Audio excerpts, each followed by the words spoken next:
जो दूर तक सुनाई दे, जो दूर तक सुनाई दे उसे कहते हैं खामोशी, और जो आंखों में दिखाई दे उसे तूफान कहते हैं।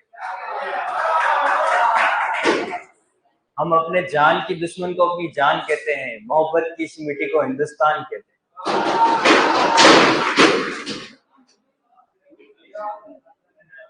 ठीक है, तो ऐसा कहते हैं कि रास्ते में एक बहुत बड़ा पर्वत है, ठीक है, वो रास्ता ऐसे बहुत ही हिमालय वगैरह के उनसे गुजरता है, तो उस पर्वत को कोई भी सेना पार नहीं कर पाती है, उस पर चढ़ाई नहीं कर पाती है, ठीक है। तो इस तरीके से फिर वो राजा भी सेना को पहले मोटिवेट करते हैं कि बीच में इधर उधर नहीं चले जाए, डर सबको लगता है कि वहां मरने का खतरा है, पर्वत पे तो चढ़ ही नहीं पाएंगे, कैसे पार करेंगे उसको। तो राजा उनको बोलता है कि आपने वो पर्वत देखा है पहले कभी? बोलते नहीं देखा है। बोलता मैंने भी नहीं देखा है ना। तो वहां तक तो चलते हैं जहाँ वो पर्वत है, जैसे आएगा बाद में देख लेंगे। तो वो चलता जाता है, बहुत सारे पर्वत आते हैं, पर्वत एकदम स्टार्ट तो होते ही नहीं है, पहले एक आएगा फिर उससे बड़ा आएगा, ठीक है। इस तरीके से उसकी सेना बढ़ती जाती है, वो कहता अभी तक नहीं आया, अभी तक नहीं आया, करते करते उसको पार ही कर जाते हैं, ठीक है।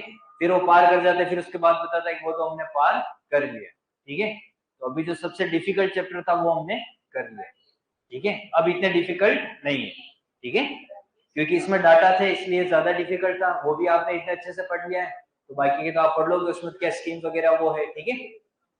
तो कुछ आया समझ में? अब रिवीजन करते हैं इसका।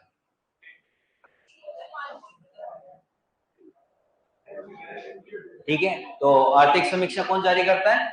आर्थिक एवं सांख्यिकी निर्देशालय। क्या है आर्थिक समीक्षा?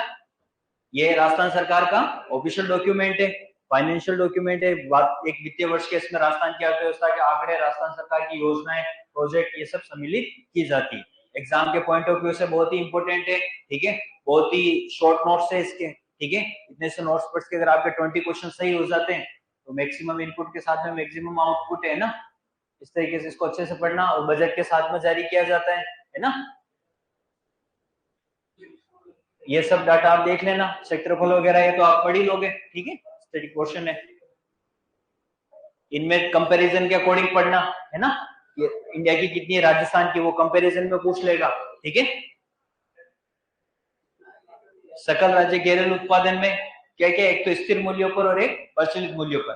तो जो स्थिर मूल्य कांस्टेंट प्राइस है उसको कौन सा बेस ईयर क्या है? हाँ खड़े हो जाओ, लास्ट, पीछे कोई नहीं, आप ही हो। हाँ खड़े हो जाओ। राजस्थान में स्थिर मूल्यों पर बेस ईयर क्या है? तो पढ़े ना, एक तो प्रचलित मूल्य, एक स्थिर मूल्य। स्थिर मूल्यों पर बेस ईयर क्या है? Constant price.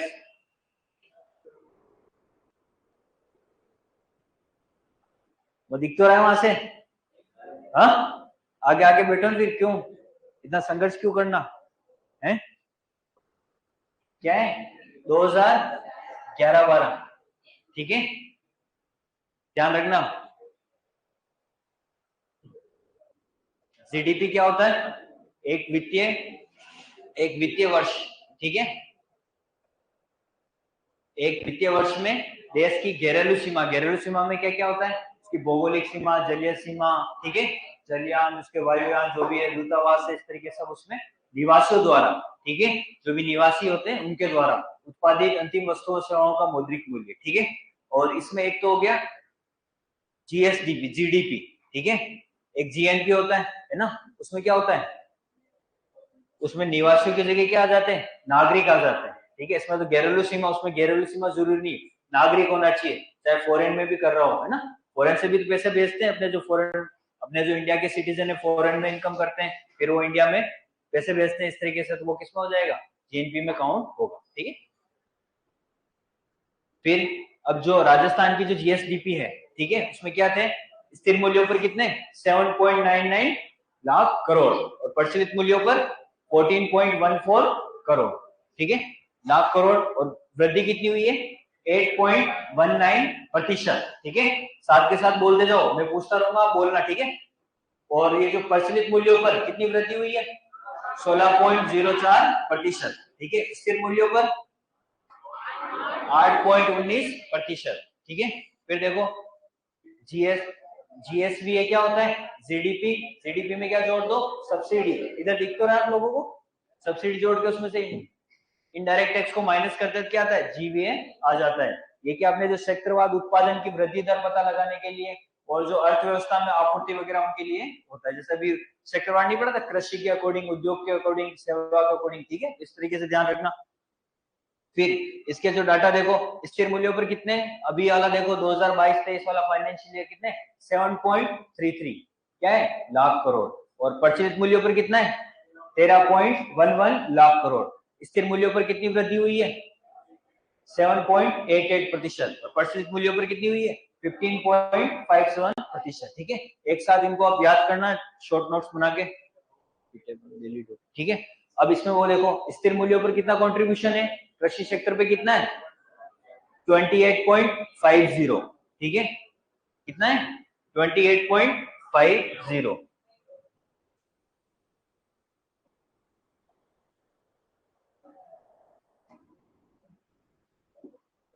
ये है स्थिर और ये है प्रचलित। स्थिर पर कितना है? 28.50 और प्रचलित पे 28.95। तो कौन सा ज्यादा है? प्रचलित वाला। ठीक है, उद्योग में स्थिर में कितना है? 27.76 और प्रचलित में कितना है? 27.31। ठीक है, तो इसमें क्या होगा? उद्योग में कौन सा ज्यादा है? स्थिर वाला। ठीक है, और सेवा सेक्टर में क्या है? दोनों एज इट इज ही है। तो याद करना ऐसे कंपैरिजन में। सर्विस सेक्टर में तो कोई चेंजेस नहीं है। ठीक है, इसमें कितने की हो रही है ग्रोथ? 45.45। ठीक है, 0.45 अगर प्लस होगा तो इधर से क्या हो जाएगा? 0.45 माइनस हो जाएगा, है ना? कितना होता है? 100 ही होता है। तो अगर इसमें 0.45 प्लस करो तो इसमें 0.45 माइनस करो तो इसके डाटा आ जाए। ठीक है, इस तरीके से कंपैरिजन में याद करना इनको। ठीक है, फिर अगला कॉन्सेप्ट क्या आया था? एनएसडीपी। ठीक है, शुद्ध क्या होता है? जीएसडीपी में क्या निकाल दो? मूल्यह्रास। जो भी मेंटेनेंस वगैरह का जो भी खर्चा आता है वो माइनस कर दो, मतलब नेट प्रॉफिट, शुद्ध प्रॉफिट वो है। ठीक है, एनएसडीपी वो होता है सकल, ये होता है निकल। ठीक है, इसके डाटा क्या है? स्थिर मूल्यों पर कितने? 6.95 और प्रचलित मूल्यों पर कितने? 12.60। ठीक है, क्या है? लाख करोड़ है। और उसमें ध्यान रखना पिछले वर्ष की तुलना में कितनी वृद्धि हुई है? 8.11%। और इसमें कितनी हुई है? 16.10% प्रचलित मूल्य। ठीक है, प्रति व्यक्ति आय वाला कॉन्सेप्ट देखो, क्या है? एनएसडीपी किससे निकाला जाता है? या अगर आपको पूछ ले कि सकल राज्य घरेलू उत्पाद आएगा तो नहीं आएगा, क्या आएगा? शुद्ध राज्य घरेलू उत्पाद आएगा। उसमें टोटल जो जनसंख्या उससे डिवाइड करोगे, क्या आएगा? Per capita income. तो अभी कितनी है इस फाइनेंशियल ईयर का? ध्यान रखना, स्थिर मूल्यों पर तो है 86,134 और प्रचलित मूल्यों पर है 1,56,149 है। पुराने याद नहीं रखने, अगर वो कंपैरिजन में पूछ लेता तो वृद्धि ध्यान रख लेना कितनी हुई है? 6.94% और इधर 14.85%। ठीक है, क्या है अभी पर कैपिटा इनकम? फिर से बोलो, स्थिर मूल्यों पर कितनी है? 86,134 और प्रचलित मूल्यों पर? ठीक है, ऐसे बार बार पढ़ोगे तो याद होंगे। फिर डब्ल्यूपीआई आधार वर्ष क्या है? राजस्थान में 1999, 2000 और केंद्र लेवल पर कितना है? 2011। ठीक है, और ये वस्तुओं का ध्यान रख लेना, मासिक आधार पर है, सेवाओं की कीमतों को शामिल नहीं किया जाता है। ठीक है, ये प्रत्यक्ष करों को वस्तुओं में संकलित भी नहीं करते हैं। मुद्रास्फीति को ट्रैक करता है और इसमें सीपीआई की तुलना में खाद्य वस्तुओं को कम वेटेज। ठीक है, तो खाद्य वस्तुओं को कम वेटेज किसमें? डब्ल्यूपीआई में। ज्यादा वेटेज किसमें? सीपीआई में, है ना? इसके डाटा ध्यान रखना, टोटल ध्यान रख लेना। टोटल डब्ल्यूपीआई कितना है? 385.45। इतना इंडिविजुअल ध्यान रखने की कोई जरूरत नहीं है, डिटेल में नहीं पूछता वैसे। फिर वही सीपीआई, सीपीआई का आधार वर्ष क्या है? 2016। स्टेट सॉरी सेंटर में कितना है? 2012। इसमें वस्तु और सेवाओं दोनों को शामिल किया जाता है। ये भी मासिक आधार पर है। इनडायरेक्ट टैक्स को वस्तु में संकलित करते हैं। उपभोक्ता स्तर पर मुद्रास्फीति को ट्रैक किया जाता है और इसमें खाद्य वस्तुओं का वेटेज ज्यादा है। ठीक है, क्या हो गया? तबीयत खराब हो रही? फिर देखो, अब जो सीपीआई है इसको थोड़ा डिटेल में पढ़ा है। सीपीआई में क्या क्या है? कितने प्रकार है? 4। ठीक है, कौन कौन से? औद्योगिक श्रमिकों के लिए, कृषि श्रमिकों के लिए, ग्रामीण श्रमिकों के लिए और ग्रामीण और शहरी संयुक्त, मतलब ये दोनों के लिए। ठीक है, एक साथ संयुक्त है। तो औद्योगिक श्रमिकों के लिए आधार वर्ष क्या है? 2016। कृषि श्रमिकों के लिए 1986-87, ग्रामीण श्रमिकों के लिए 1986-87 और ग्रामीण शहरी जो कंबाइंड है, संयुक्त है, उनके लिए आधार वर्ष क्या है 2012। ठीक है, ये तीनों कौन जारी करता है? श्रम ब्यूरो शिमला, और ये वाले एनएसओ, राष्ट्रीय सांख्यिकी कार्यालय। ठीक है, इस तरीके से। अब थोड़ा इनको डिटेल में कृषि वाला ध्यान रखना, क्या है डाटा? राजस्थान में कितने 1237 और अखिल भारत पर कितने अभी 1149। ठीक है, ये थोड़ा इससे चांसेस ज्यादा है क्योंकि इसमें चेंजेस हुए। किसमें? उद्योग आधार वर्ष 2016, सॉरी ऊपर है क्या?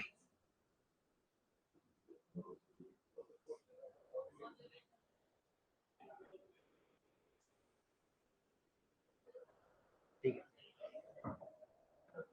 औद्योगिक श्रमिकों के लिए उपभोक्ता मूल्य सूचकांक है। ठीक है, आधार वर्ष क्या है 2016। पहले क्या था? सितंबर 2020 से पहले 2001 था। ठीक है, राजस्थान में कौन कौन से केंद्र है वर्तमान में? कौन से? जयपुर, अलवर और भीलवाड़ा। पहले क्या था?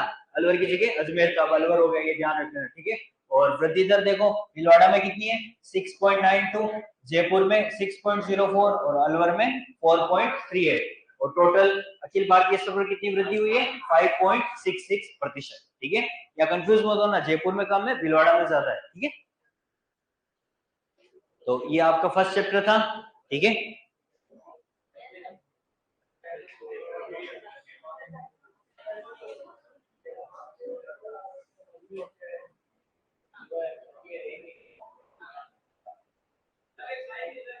बिल्कुल होगी, क्यों नहीं होगी।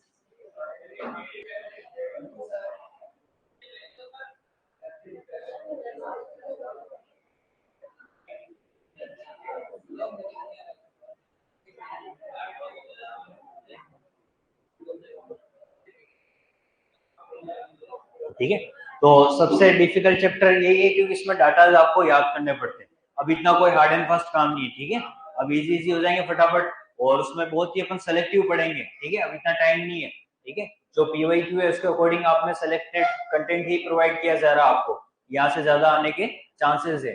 बाकी आप इकोनॉमिक सर्वे, आपने जो ऑफिशियल इकोनॉमिक सर्वे देखा है ना, 250-300 पेज का होता है A4 साइज के। ठीक है, वो भी प्रिंटेड होता है। ठीक है, उसमें से बहुत ही सिलेक्टेड मटेरियल आपको प्रोवाइड किया जा रहा है।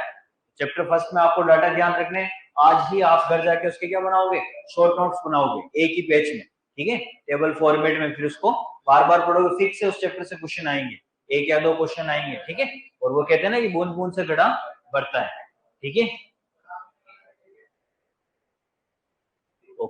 शायरी कौन बोल रहा था? ठीक है, तो यही ध्यान रखना हमेशा कि देखो मन में कॉन्फिडेंस रखो आपको, है ना, कि अगर यूं डाउट नहीं होना चाहिए होगा नहीं होगा, कॉन्फिडेंस रखो। कहते हैं कि जीतूंगा मैं, जीतूंगा मैं, खुद से ये वादा करो, जितना सोचते हो कोशिश उससे ज्यादा करो, तकदीर भी रूठे मगर हिम्मत ना टूटे, मजबूत इतना अपना इरादा करो। ठीक है, खुद पे विश्वास रखो, सब पॉजिटिव होगा। ठीक है, आइए कौन बोल रहा है, खड़ा होना एक बार खड़े होके बोलना है, किसने लाइन बोली अभी?